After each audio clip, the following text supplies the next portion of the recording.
Kita ke informasi selanjutnya, saudara. Jenazah pendaki asal Madiun, Koco Yuwono, berhasil dievakuasi oleh tim SAR gabungan dari pos Bayangan menuju ke base camp Cemoro Kandang Tawangmangu, Kabupaten Karanganyar.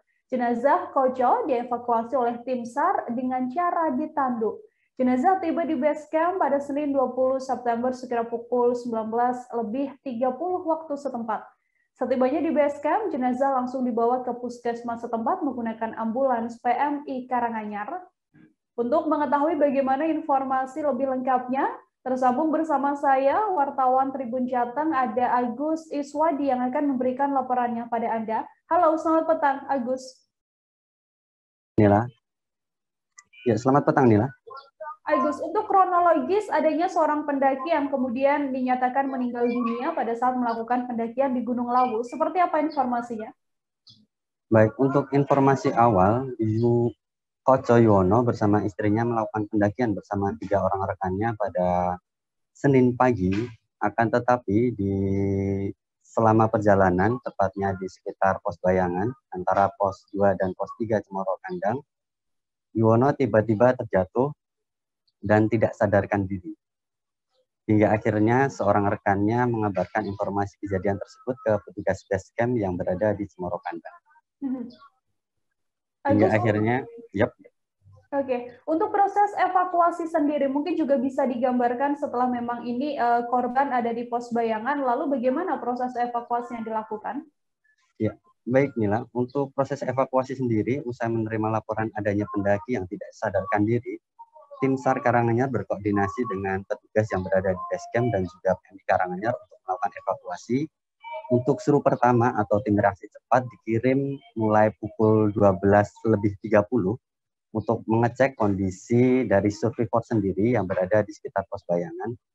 Akan tetapi ketika dicek kondisi dari survivor tersebut, denyut nadinya sudah melemah dan mengalami kram di perut dan sesak nafas. Begitu, Nila. Dari hasil pemeriksaan tim dokter dan juga Inafis Polres Karanganyar, seperti apa informasinya? Ya, baik Nila. Untuk informasi awal dan konfirmasi dari istri korban sendiri, sebenarnya survivor itu tidak memiliki riwayat penyakit. Akan tetapi setelah dilakukan pemeriksaan awal oleh petugas Puskesmas Tawangmangu dan juga Inafis Polres Karanganyar, survivor dinyatakan mengalami serangan jantung mendadak hingga tidak sadarkan diri. Begitu, Nila. Oke, baik. Kemudian untuk aturan pendakian pasca adanya kejadian meninggalnya seorang pendaki ini sendiri, untuk aturan pendakian di Gunung Lawu, apakah memang akan dievaluasi atau seperti apa informasinya, Agus? Iya, untuk informasi yang dihimpun dari tribunjateng.com, pihak Perhutani berencana akan berkoordinasi dengan Disparpora Karanganyar selaku pengelola jalur pendakian Gunung Lawu untuk mengecek kembali atau membuat kebijakan kaitannya dengan persiapan pendaki sebelum melakukan pendakian ke Gunung Lawu. Mengingat saat ini situasi merupakan masa peralihan, yaitu peralihan dari musim kemarau ke musim penghujan, sehingga cuaca yang berada di sekitaran Gunung Lawu cukup ekstrim. Sehingga diperlukan untuk pengecekan yang lebih detail kepada pendaki supaya tidak hanya kondisi fisik saja, tetapi untuk perlengkapan pendukung juga harus dipersiapkan betul. Begitu, Nila. Baik, terima kasih banyak Agus Iswadi, wartawan Tribun Jateng, atas laporan Anda. Sebelumnya, saudara, wartawan kami tadi telah menghimpun wawancara ini dengan Koordinator Lapangan Operasi SAR Karanganyar, ada Febrian Kurnia. Berikut liputannya untuk Anda. Kabar bahwasanya survivor ini sebelumnya belum sarapan pagi, melakukan pendakian. Kemudian info lanjut sampai di sebelum pos Bayangan, survivor mengalami kendala kram di perut. Kemudian mengalami sesak napas dan kehilangan kesadaran. Untuk teman-teman survivor sendiri selanjutnya melaporkan ke base camp induk dan tim TRC kita luncurkan untuk mengecek kondisi TKP ataupun keadaan survivor di atas. Sampai di atas, kita kurang dari 1 jam sudah sampai di atas. Denyut nadi daripada survivor sendiri sudah berkurang atau kadang ada kadang hilang. Pas naik kondisi sebenarnya survivor itu sebelumnya sudah pernah mendaki Lawu, tapi mungkin karena kebiasaan beliau itu kalau pagi belum sarapan atau tidak sarapan ya mungkin secara fisik kurang kuat untuk mendaki.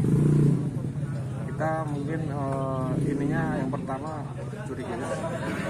Terus sesampainya di atas, apa tindakannya yang dilakukan? Kita mengecek keadaan survivor, jadi termasuk denyut nadi, jantung, kemudian suhu tubuh bagaimana. Tapi tim TRC, tim reaksi cepat kita sudah mendapatkan denyut nadi sudah lemah keadaannya seperti itu. Sempat dibantu dengan oksigen atau? Untuk tim selanjutnya kita ada tim medis. Jadi kita setelah TRC ada tim medis, selang waktu 30 menit sudah kita kirimkan. Sampai di atas tim medis mengecek, membawa peralatan oksigen dan sebagainya. Tapi memang kondisi saat itu sudah tidak tertolong. Sempat pingsan gitu kan informasinya? Informasi pertama pingsan tidak sadarkan diri. Ada kendala dalam proses evakuasi nggak Om? Kalau kendala alhamdulillah tidak ada. Karena posisi juga belum terlalu naik ke atas. Kemudian waktu juga cepat untuk proses evakuasi. Melibatkan berapa tim SAR atau untuk kru, potensi atau kita proses evakuasi ini sekitar 70, kurang lebih 70 personil. Kalau jantung atau bawaan? Kalau bawaan pernapasan tidak ada. Tadi saya sudah konfirmasi kebetulan teman pendaki adalah istrinya sendiri ada. Itu memang tidak ada riwayat jantung. Berarti untuk proses evakuasi berlangsung sekitar 56 jam. 5-6 jam. Terima kasih sudah nonton. Jangan lupa like, subscribe, dan share ya.